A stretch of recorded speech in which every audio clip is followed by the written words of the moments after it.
In 1863, during the Civil War, the U.S. government began offering Americans a new opportunity. They could claim 160 acres of land through the Homestead Act. To secure ownership, a person had to make improvements to the property and actually farm the land for 5 years. The National Archives stores 30 million pieces of paper related to the homestead claims, including the 24 pages related to the claim of Charles P. Ingalls. Charles Ingalls filed for a claim on February 19, 1880. He had traveled from Smet to the land office in Brookings, Dakota Territory. He affirmed to the clerk, "I am the head of a family consisting of a wife and 4 children and a citizen of the United States." 6 years later, he completed the paperwork to gain full ownership of the land. You can visit the site of the Ingalls homestead near Smet, where a monument has been erected. In the paperwork, the Ingalls claim is described as having 154.29 acres. Ingalls had to name witnesses who could testify that he had fulfilled the requirements of the Homestead Act.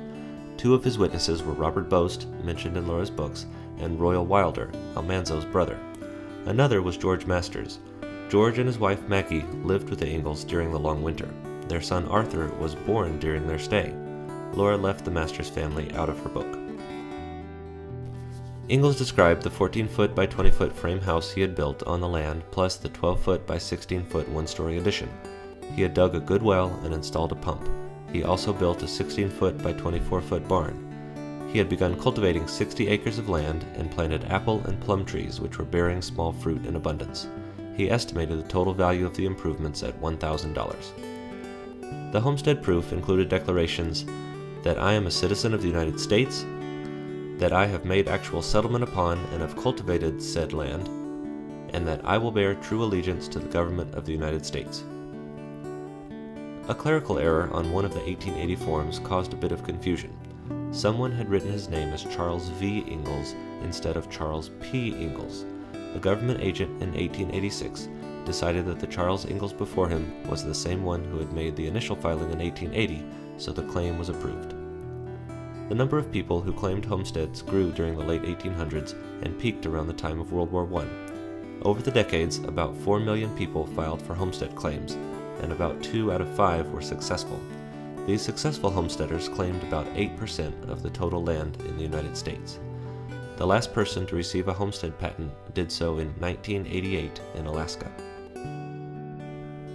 In By the Shores of Silver Lake, Laura mentions a song that Pa sang called Uncle Sam's Farm. This song was published in 1850, before the Homestead Act was passed.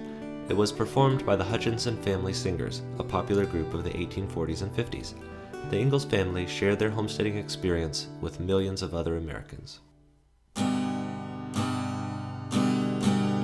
Of all the mighty nations in the east or in the west, oh, this glorious Yankee nation is the greatest and the best.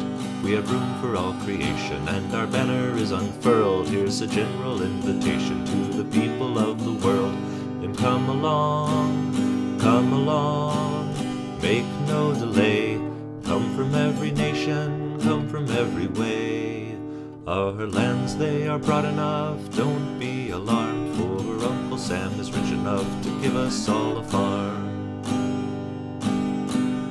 Our fathers gave us liberty, but little did they dream the grand results that pour along this mighty age of steam. For our mountains, lakes, and rivers are all a blaze of fire, and we send our news by lightning on the telegraphic wires.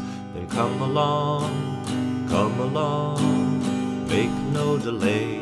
Come from every nation, come from every way. Our lands, they are broad enough, don't